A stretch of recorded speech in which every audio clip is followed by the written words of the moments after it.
Okay, class, now we're going to talk a little bit on neuronal pools and a couple of other topics.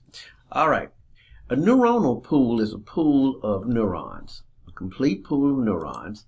And what we're looking at when we do that is the functional groups of neurons that integrate incoming information and then process it. All right. So simple neuronal pools, these are just simple pools. What we have, so it's kind of almost like taking electronics and they say we're going to start you out learning the basics of electronic circuitry. And then they get more fancier. So these are simple neuronal pools, and what we have are those that are kind of combinations of these pools to make it a little more complicated. But we want to start in this course with just the simple pools. Okay, first of all, let's look at this here. All right, here comes a presynaptic fiber going to these neurons. All right.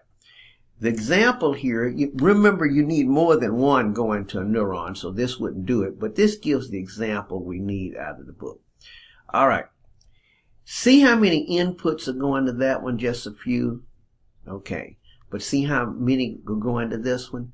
So the input here, trying to turn this on, would facilitate. Remember we talked about facilitation, getting closer to threshold, but not there.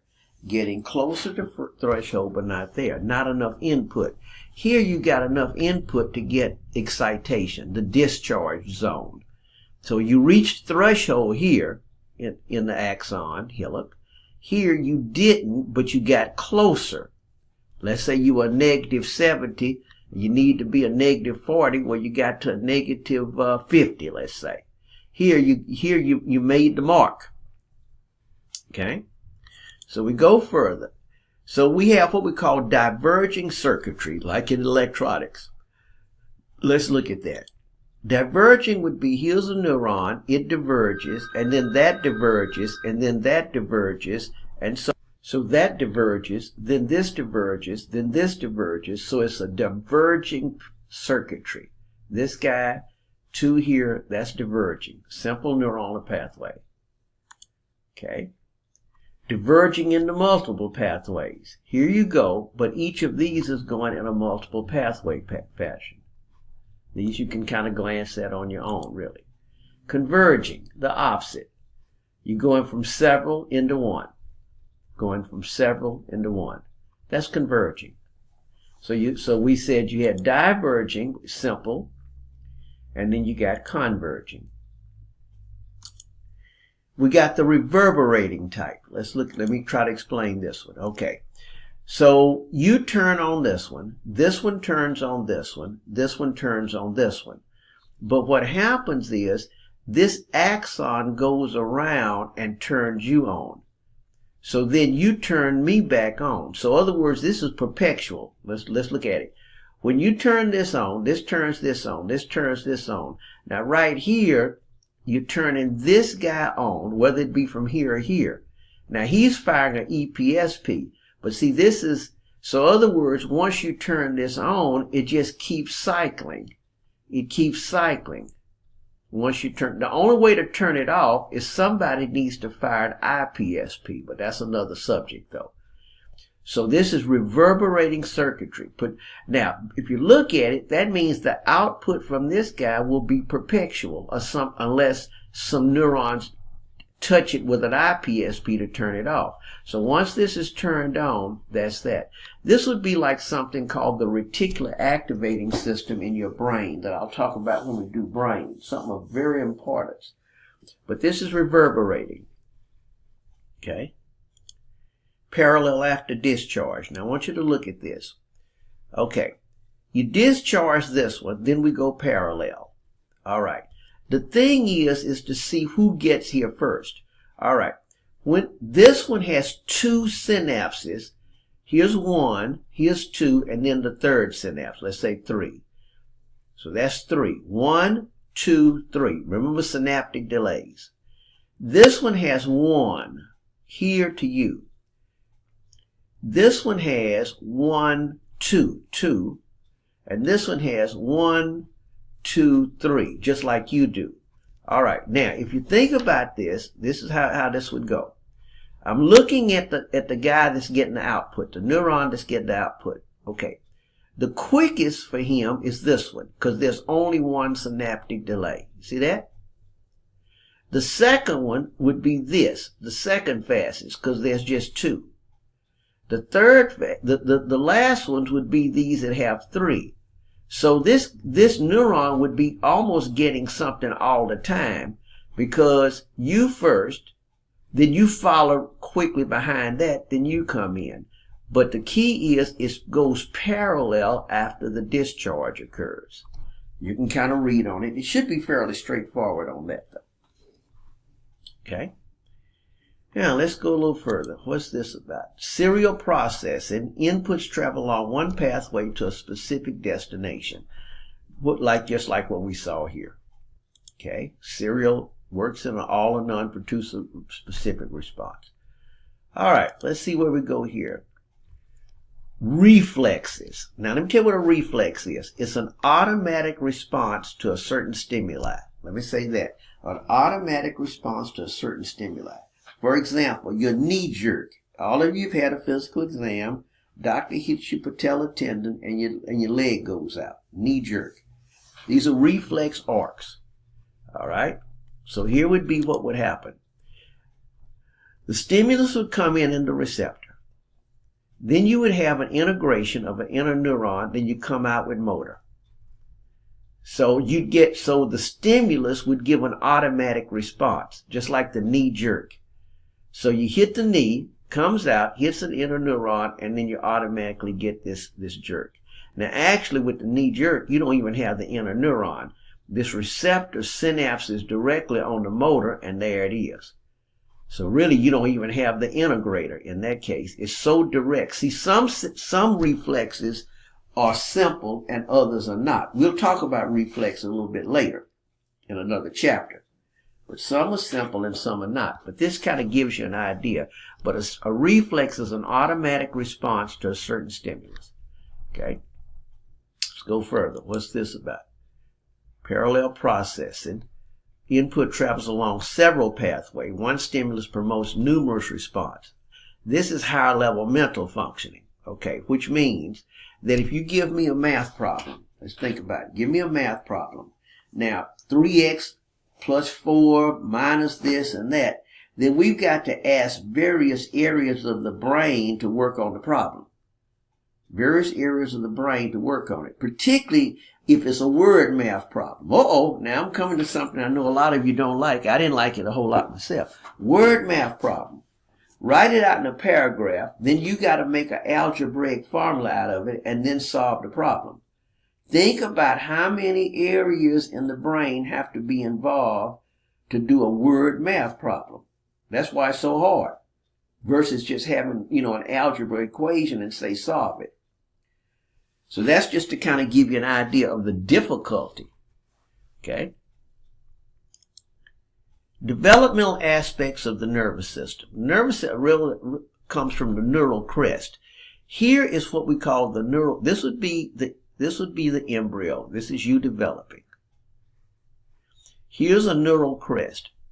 Then a neural crest starts enlarging and then gives you a neural fold and then a neural tube. This neural tube right here, hey, that's where your spinal cord and brain's going to come from. That's where your spinal cord and brain's going to come from. And then off of this neural crest, from this neural tube, here's the neural groove, neural fold, neural crest right here at the corner, neural groove. When it comes in, here's that crest, and that crest has come down, and that's where your peripheral nerves are going to form.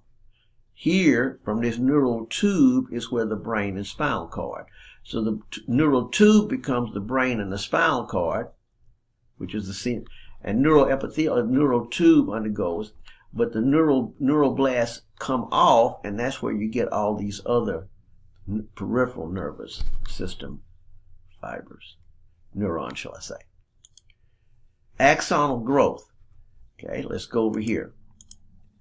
Axon growth. Growing axons can also change course to follow gradients of, other words, let me put it like this. Axons grow towards a target.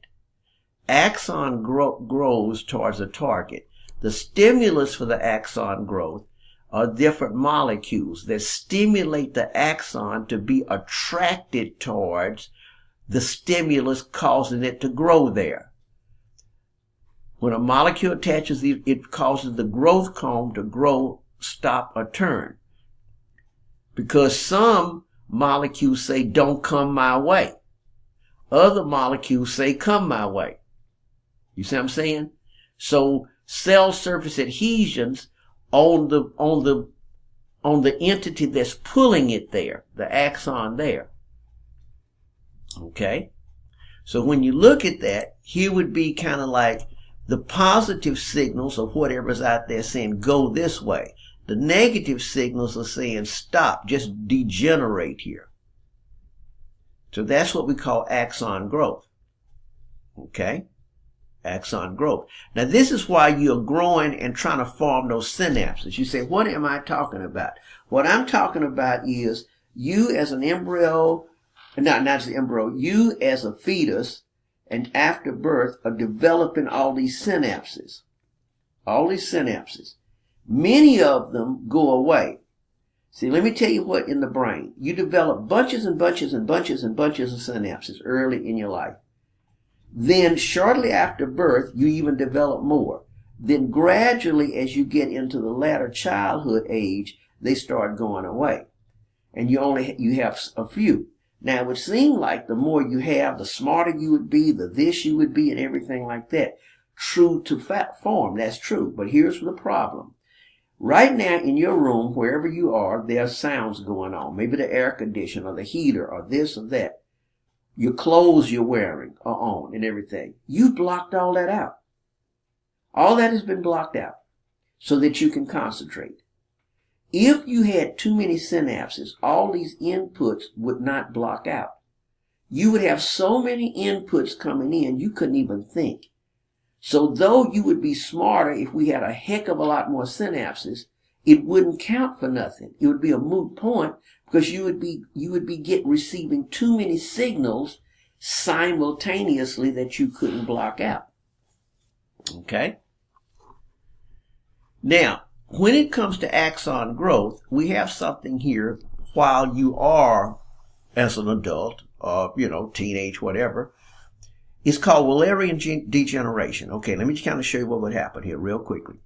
Okay, you're working at a factory, your finger gets cut off. Okay, your finger gets cut off.